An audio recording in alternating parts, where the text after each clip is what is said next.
Magandang umaga, narito na ang mga unang balitang hatid ng GMA Integrated News. Bureau of Fire Protection nakalerto sa mga posibleng sunog na dulot ng paputok.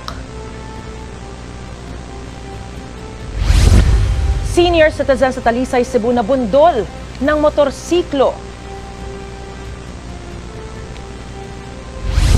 Atulay sa Moncayo, Davao de Oro gumuho sa gitna ng masamang panahon.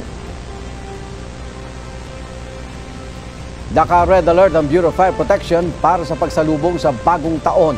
Mula Enero, 24 na ang naitalang sunog na nagmula sa mga paputok. Paalala ng DILG at Metro Manila Council, idaan na lang sa community fireworks ang selebrasyon. Yan ang unang balita.